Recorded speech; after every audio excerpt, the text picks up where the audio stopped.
minus 5, 4, 3, 2, 1.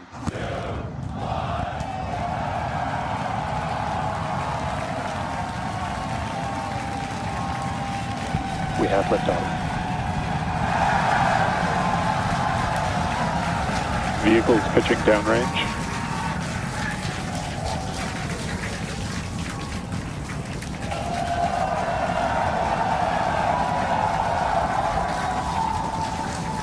Booster after chamber pressure nominal.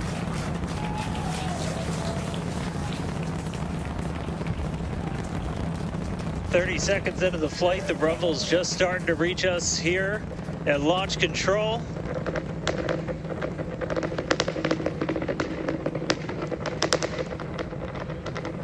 Booster and ship, avionics power, telemetry nominal. 33 Raptor engines.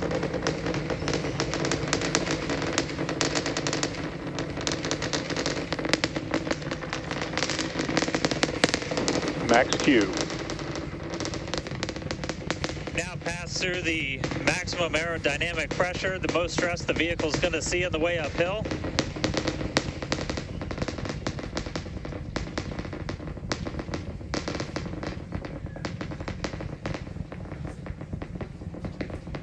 All right, our next major milestone coming up, it's going to be hot staging. We're going to see the engines ignite on ship to push it away from the booster.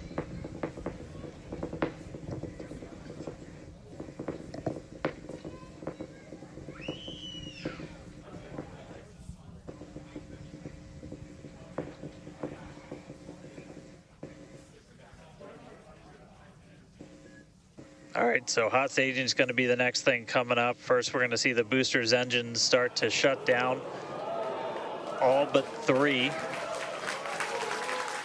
We're going to do what's called most engines cut off instead of main engine cut off, because 3 are going to keep going, and then we're going to see the engines on ship ignite.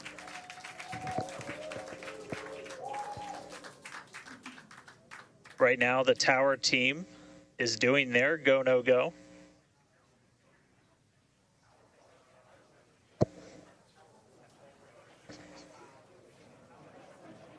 And we might hear some really good words soon, too. All right. Can still see it up behind me. That is one of the most gorgeous things I've ever seen in my entire life. Coming up on hot staging next. Ship engine There's startup. most engines cut off. Stage separation. Booster Stage separation, Startup. hot stage separation confirmed. Ship under its own power. I'm seeing 6 out of 6 Raptors lit. Hopefully I got a booster on the way back to me. I'm going to send it to you guys in Hawthorne. Oh man, that was absolutely incredible. I loved how the crowd Chamber pressure is nominal. crowd here in Hawthorne all went ooh at that first view of the blue flames from the booster. As you can see there,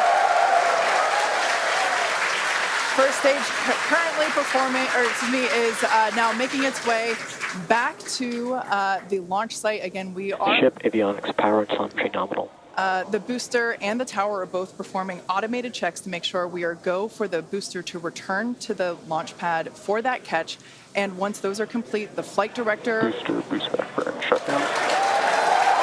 Flight directors go for booster return. And we did hear that the tower is go for catch. So that was one of the big criteria we were looking for. This view We'll here, wait to hear that the go for catch has been sent. beautiful view here from the ship. And so exciting to hear that we got a go for booster catch. That means it's going to be a really exciting morning. Again, the booster is making its way back towards now land in order to make that catch attempt in the tower. So incredible to see these views. You can see the ship on the right-hand side of your screen. All 6 Raptor engines are under full power. Once again, the booster is making its way back to the launch site. We are going to try and catch it using the chopsticks on the launch tower, the exact same tower that it just launched from just, wow, 5 minutes ago.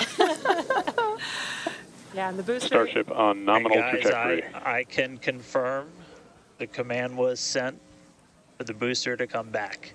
That is So I'm incredible looking news. up right now. It's pretty much right overhead of us, and we can see it starting to come down. I can't wait for us to hear the sonic boom through Dan's mic. Right. That is going to be incredible. It was so cool to hear the liftoff. And so once again, a successful on-time liftoff of Starship Flight 5. The ship has separated from the booster. The booster is there on your screen. It is making its way back to the launch site. We are going to attempt the catch using the chopsticks. We did hear the confirmation that the command was sent to the tower. We are go for catch. And in order to... And guys, we should just be about 30 seconds away from our landing burn. It's going to happen in 3 phases. We're going to land 13 engines, burn off all of that velocity. Oh, we can see it coming down through the plume. Booster coming in hot for booster catch. We're going to ignite 13 of those Raptor engines, and this view is incredible right now. You can see how fast this vehicle is moving on the left-hand screen. Landing burn has 13 been engines. ignited. We're now down to 3 Raptor engines. We can see those chopsticks now in the air.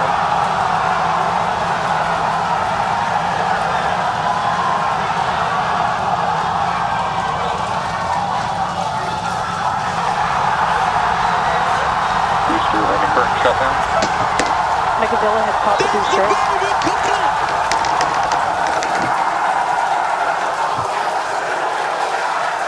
This is absolutely insane. On the first ever attempt, we have successfully caught the Super Heavy booster back at the launch tower.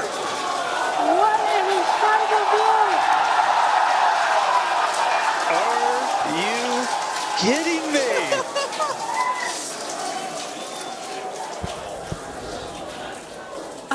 Dan, Wow. I don't know about you, but we're losing our stuff up Starship here. is turbo bed. Guys, I'm sorry. Like, even in this day and age, what we just saw, that looked like magic. That Oh, was- wow. Dan, Wow. your view must have been insane.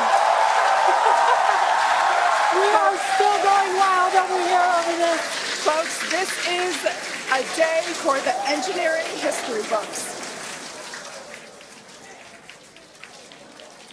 This is a live view of the Super Heavy booster as it has just been successfully caught back at the very same launch tower that it just came from. Dan, I love this. You are reflecting exactly what everybody else here in Hawthorne, except maybe a little bit more because you got to see it with your own eyes.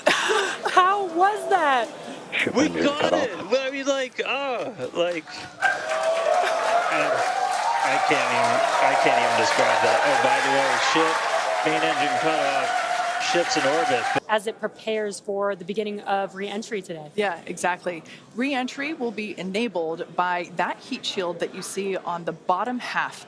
That heat shield is made up of 18,000 hexagonal ceramic tiles, and they are designed to insulate the vehicle during atmospheric entry.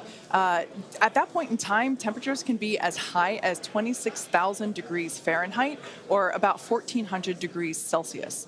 The design itself also permits for rapid reuse with no refurbishment between the flights. And fun fact that I think is just incredible in terms of scale, but the heat shield alone on the ship has a total mass of 10.5 tons, which is crazy because these things are really lightweight.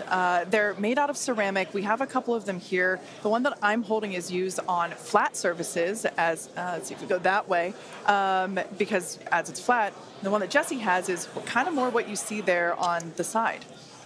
Yeah, exactly. And having these different shapes, the flat version and the curved version, allow us to cover a lot more of the surface area of the vehicle. Again, we need to protect every portion of it. So even those curved surfaces, and especially the hinge area, if you watch Flight 4, is really what we want to make sure that we protect. And yeah, Kate, these are very, very lightweight. But when you put 18,000 of them together, they add up to 10.5 tons, which is incredible. Now, we did mention earlier that the heat shield has been completely reworked. Starship has entered the atmosphere, remains on a nominal entry trajectory. We can start to see that plasma now starting to build up on the side. It's not quite full plasma yet, but we are starting to see that color indicate that the heat is building up on the heat shield.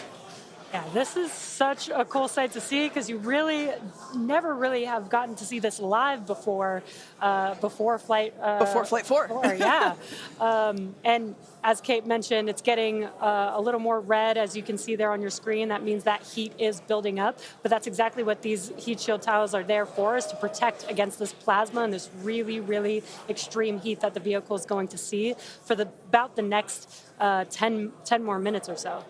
Yeah, so the ship will attempt to light the 3 center Raptor engines, and those are the engines that can gimbal or maneuver or point, and they do that to help flip the ship until the engines point down so that it can land using the Raptor's thrust in the ocean. So that will happen after we get through this re-entry period. Again, now starting to see, and we also might start to see the flaps actuate a little bit here as the vehicle controls its roll during re-entry. That was one of the main learning points from Flight 3, was the roll control didn't work quite as well as we wanted it to. We learned that we needed some redundancies, so we added more roll control thrusters, and we'll see those in action as well today, as that was a Flight 3 learning that worked better on Flight 4 and still enabling that same design today. Yeah. Starship has passed through 85 kilometers altitude. Flaps now have control of the vehicle. Great call out, as Kate mentioned, the flaps are controlling the attitude of the vehicle. And I love these views because it looks so calm. Everything is relative, right? So relative to this camera on the ship, it looks so calm and smooth, but the vehicle is traveling extremely fast. You can see the speed on the bottom right-hand corner of your screen. Starship is designed to land on Mars, where there are no runways or other humans to help out. So we also want rapid reusability. So we're doing propulsive landing instead of a more traditional means like parachutes. And so we will use the engines on this vehicle to help slow the vehicle down for a vertical landing. Yeah. Now, entry is going to basically happen in 5 phases. The first is low drag, that lasts for about 3 minutes. Next is high heating, and beginning when heating increases above the heat rate breakup limit. That lasts for about 10 minutes. We then have high dynamic pressure. Starship will continue to slow down and experience increased aerodynamic loads during that phase, and that will happen before reaching Mach 1, about a minute after. Starship is approaching the peak heating phase of entry, remains on a nominal trajectory. Okay, so that was phase 2 that he just called out, that I was mentioning. After peak heating is that dynamic pressure around Mach 1, and that will last about a minute after leaving the hypersonic area, and then we go into subsonic, and then, of course, landing burn. Wow, what an incredible view. The colors are so amazing, and the colors actually also tell you a little bit about the temperature that the vehicle is seeing as well. So I think that's pretty cool that we get this amazing live visual. Speaking of live visual, the flap, we have more views, more cameras on board Starship, as Dan mentioned a few minutes ago. We are hoping that all 4 flaps will stay more intact than they did last time. We did make some changes to the design in order to help enable Starship this. is now experiencing peak heating, remains on a nominal entry trajectory. Great news there. that Starship is continuing along the path that we intended it to fly. You can keep track with how fast it's going and how high it is above Earth using the display that is there on the bottom right-hand side of your screen. And guys, this is where we're really going to see a lot of those improvements from Flight 4 really come into action. Is you guys kind of talked about, so it's called the static arrow. Those are kind of the poke out points on the flaps. Those get exposed to some pretty extreme heat environments, and so we added some additional, basically made it a lot more robust for the thermal protection there. And we learned not just from visuals and stuff like that. We had those missing tile tests on Flight 4 where we intentionally left some out, kept in some backup layers. They're called ablatives, which means they just gradually melt away to help dissipate the heat. And we've got an entire layer of ablative underneath the tiles on this Starship today. So even if you get a gap in a tile or a tile is broken, anything like that, we've got essentially backup options. And what we're really trying to do today is do an on-target landing. As we lost the flaps, you lose a lot of your control, and so we didn't land right on target last flight. This time we're trying to really nail the target within just tens of meters, and that'll just be a really huge step on feeling like we're closer to bringing a ship back. Obviously, there's a lot of work before we get there, but we just caught a booster. We're going to start looking real soon at when we can catch a ship. So the view on your left is as a helicopter passes by Dan, bound at Starbase. The view on your left is a camera that's positioned near the nose of the ship, looking basically down toward the flap. The view on the right is looking perpendicular to the flap. So we're looking basically bird's eye view onto the flap on the left-hand side, and then a worm's eye view from the side with that view on the right.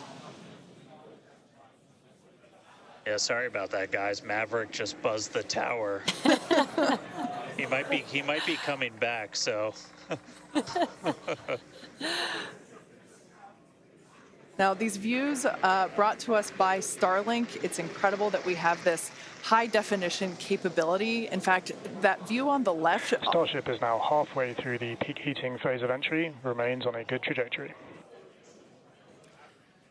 So great news there, hearing that we're about halfway through the peak heating phase. Like I said earlier, this lasts roughly 10-ish minutes.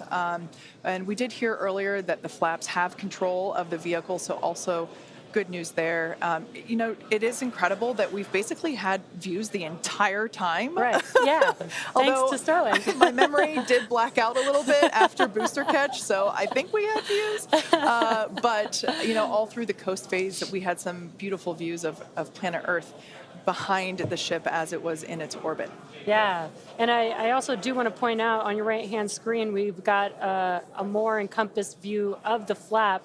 As we watched in Flight 4, the hinge area was the area where we got a little bit of that burn through. This view, this new camera view on the ship will help us be able to visually see more of what's happening in that area. And again, we have improved our heating tiles, and so hopefully we've protected the hinge a lot better this time. Landing chill has started.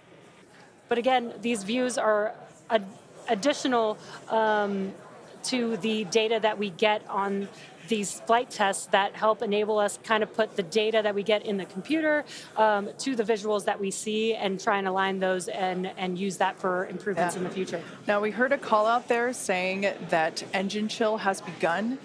This is an indication that we are starting to flow a little bit of the super cold liquid oxygen through the hardware, through the Raptor engine, specifically the turbo pumps, to help ensure that the hardware is at the right temperature before we give a full push, a full flow of propellant at engine startup.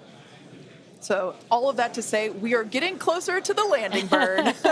We definitely are. And again, if you look at the bottom right hand of your screen, you can see the altitude that the ship is, and it has been slowly making its way closer and closer to Earth. We're currently at about 63 kilometers from planet Earth, and you'll see that number trend lower and lower as we get closer and continue through this reentry.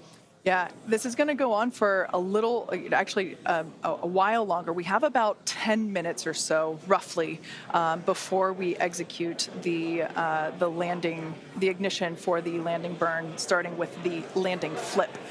So we're making a controlled reentry. This is one of the primary objectives for Starship today, is to demonstrate another controlled reentry, even more controlled than what we saw on Flight 4. And so far, that is looking good.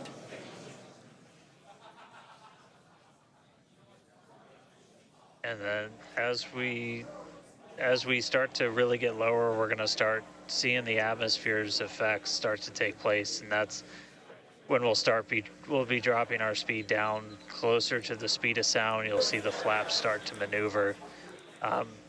We were able to do a landing burn on Flight 4, which kind of caught all of us off guard. It was pretty incredible after seeing the flaps survive through.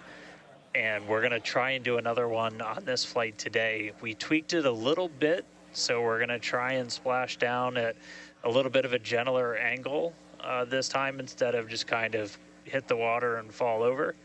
And the goal with that is try and keep the ship intact, and then if we're able to then get some additional video of it, again, that's just more data. And everything we can see, everything we can get extra, like a couple extra seconds or minutes of data coming from the ship after Starship has splashdown. passed through the peak heating phase of flight, approaching maximum entry dynamic pressure.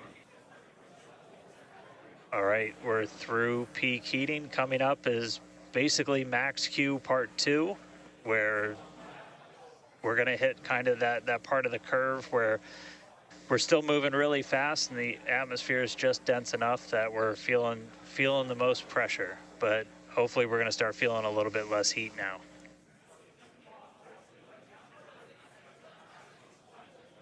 Looks like we got more views of each of the flaps on the ship as it's making its way back down to Earth.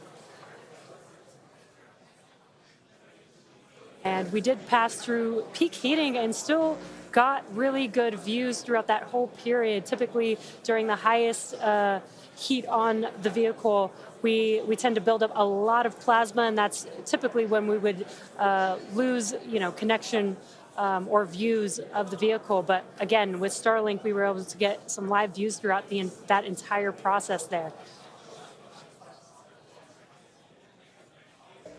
And we're coming up, we'll start hearing a couple more milestones in about 4 minutes or so, when we start getting down to like the transonic, the subsonic, when we're starting to move closer to and beneath the speed of sound. And I mean, we're getting live views, we're getting live data. We've got a couple additional tests on this one today where we left off some missing tiles again to test some additional backup layers. We also have, I don't know if we can still quite see them in this view, but you may have noticed we had some kind of silvery looking tiles on Starship as well. And those were pretty much standard tiles, but they were wrapped in aluminum.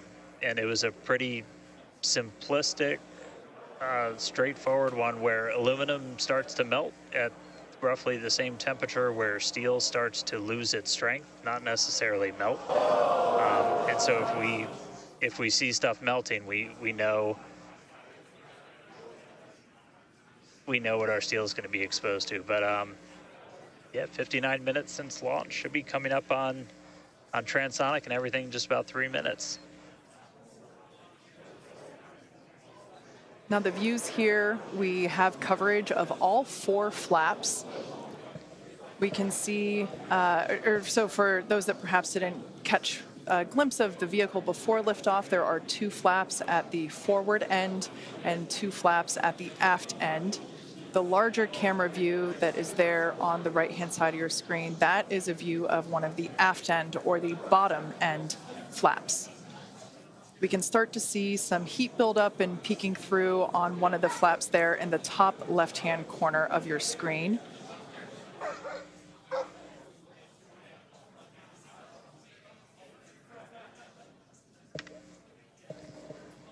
Once again, Starship now at T+1 hour and 9 seconds into its flight today, re-entering the Earth's atmosphere. Currently about 45 kilometers above the surface of the Earth, now 44. We are targeting a soft splashdown in the Indian Ocean, about, northwest-ish of Australia. And we are attempting to, as we did on Flight 4, perform a flip maneuver as well as Starship is at maximum entry dynamic pressure, remains on a good trajectory. All right, so that is great news there. Like Dan said earlier, this is basically max Q part 2. So this is the greatest amount of aerodynamic loads that the vehicle will experience during its flight. It's coming back through the Earth's atmosphere. It was above the Earth's atmosphere in space where there was no friction. We can obviously see heat as evidence of that friction buildup. The atmosphere is actually helping to slow the vehicle down. If you're watching the telemetry in the bottom right-hand corner of your screen, you can see that speed decelerating rapidly.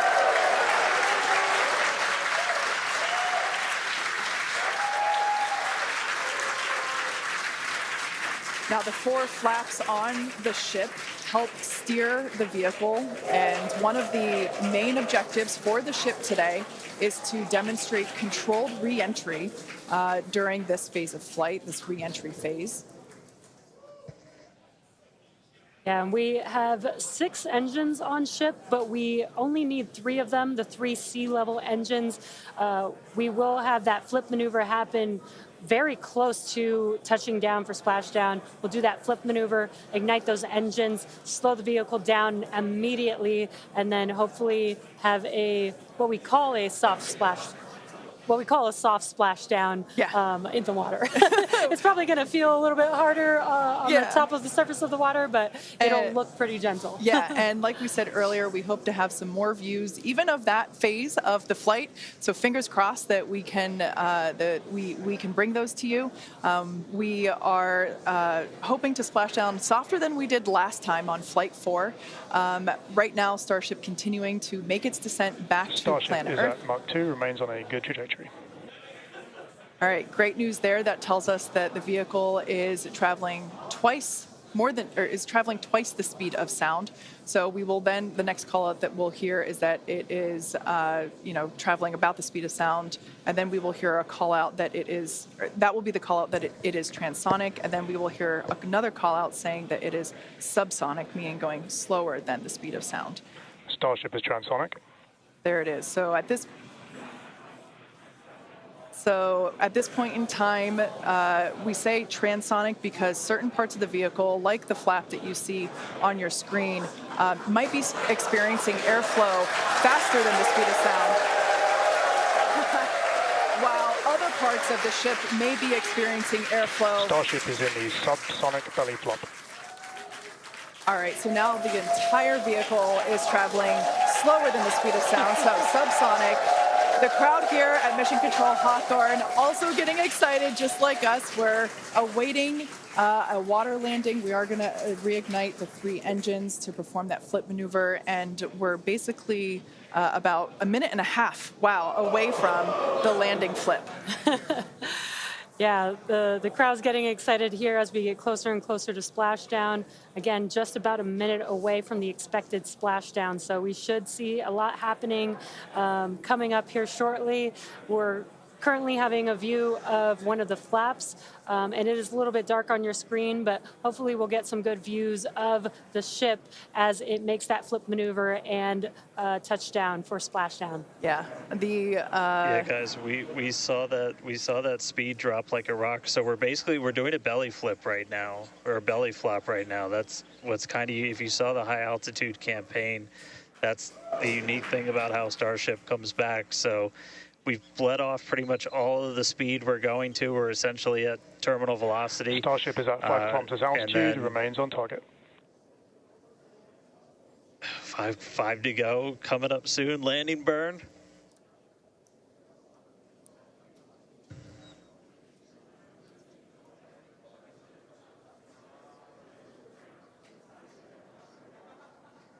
Two kilometers away. Starship is on target, approaching landing burn startup. So keep an eye on the bottom right-hand side of your screen as well. That will be the indicator when the Raptor engines ignite, if we are unable to see that illumination ourselves. Landing burn startup. What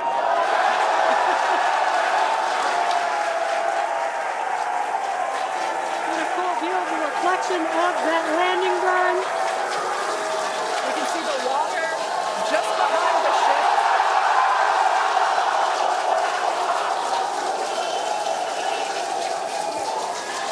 Starship has landed. An incredible view. I think it is safe to say we have a ship in the water.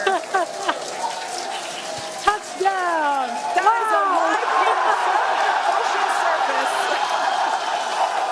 What an incredible end to Starship's journey. A live view from a buoy that we had out at the landing zone. An incredible view of ship landing just about on target as they were calling out. That was amazing. And we were not intending to recover any of the ship's hardware, so that was the best ending that we could have hoped for.